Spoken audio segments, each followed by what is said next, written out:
première dose d'information sur 3. L'actualité démarre avec ce rapport du Conseil national des droits de l'homme, CNDH. Un rapport présenté ce mardi à l'Assemblée nationale. Il concerne l'état des droits de l'homme en Côte d'Ivoire. Konaté Moussa. Namizata Sangaré à la tribune de l'hémicycle. La présidente du Conseil national des droits de l'homme présente le rapport annuel 2020 sur l'état des droits de l'homme. Un exposé sur les actions de protection des droits de l'homme bien accueilli par les députés. Les recommandations du Conseil national des droits de l'homme ne sont pas véritablement prises en compte ou n'ont pas un caractère coercitif. Et le Conseil a besoin de moyens pour aller sur le terrain, pour faire son travail. Le Conseil a demandé un budget de 169 millions pour travailler. On peut même leur accorder 200 millions pour travailler. Ce travail mérite d'être connu, mais d'être encouragé. La santé, l'éducation, le droit au travail, la liberté de la presse, la scolarisation de la jeune fille et bien d'autres secteurs sont concernés par le rapport. La présidente du CNDH sollicite l'appui de l'Assemblée nationale dans l'exécution de ses missions de promotion des droits de l'homme. Nous avons été émerveillés par l'intérêt qui a été porté par les parlementaires, les députés sur le travail du Conseil national des droits de l'homme. Quand eux ils votent la loi, le Conseil national des droits de l'homme est chargé de la disséminer. Et pour cela, il nous faut des moyens. Nous avons fait le plaidoyer pour que l'institution nationale des droits de l'homme, conformément à la résolution des Nations Unies, ait un budget conséquent pour dérouler son mandat. Il était donc bon qu'il y ait donc ce débat et c'était interactif. Je crois que de part et d'autre, il y a eu une grande satisfaction dans un bon esprit, comme cela a été le cas pour la plupart des projets. Et je voudrais en tout cas féliciter encore Madame la Présidente pour l'objectivité, en tout cas, de son exposé. Avant la séance avec les députés, la présidente du CNDH a remis officiellement le rapport 2020 au vice-président Adama Bictogo. La fin d'année rime avec un événement à Abobo. Abobo, en fait, est à sa 3e édition. Le lancement officiel a eu lieu hier. Dans la pratique, c'est un marché et un espace gastronomique animé qui sont mis à la disposition du public jusqu'au 1er janvier. Noël Danyogo, Kraskando.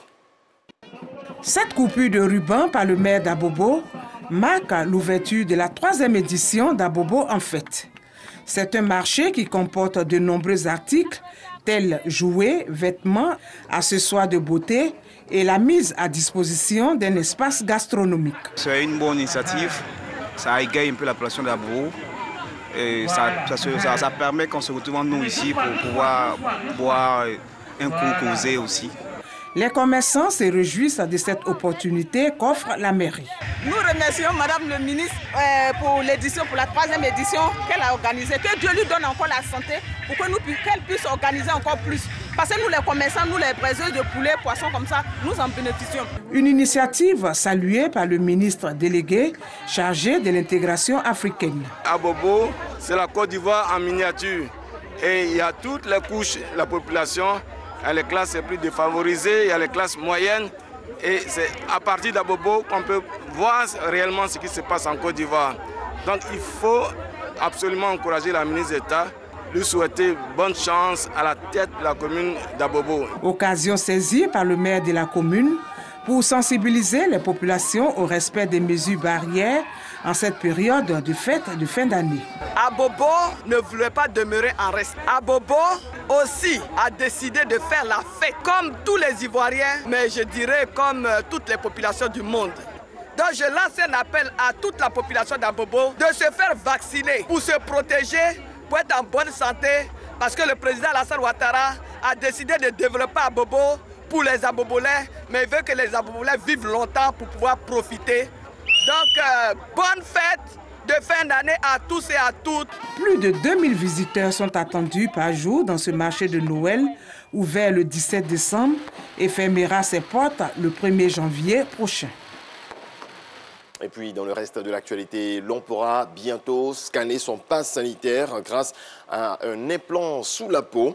Une entreprise suédoise spécialisée dans les implants à micropuces a mis au point un pass sanitaire à porter sous la peau. L'implant fait la taille d'un grain de riz et coûte un peu plus de 100 €, soit 65 000 francs CFA.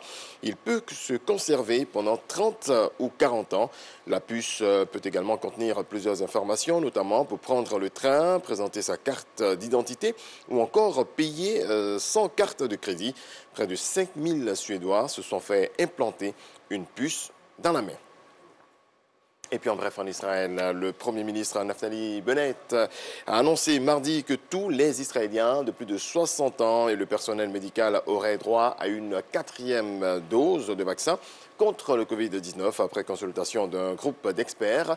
Ces déclarations interviennent à un moment où Israël peine à contenir la diffusion du variant Omicron du coronavirus, décrétant des interdictions de voyager et d'autres restrictions sans aller jusqu'à se confiner. Point final. Excellente journée. On se retrouve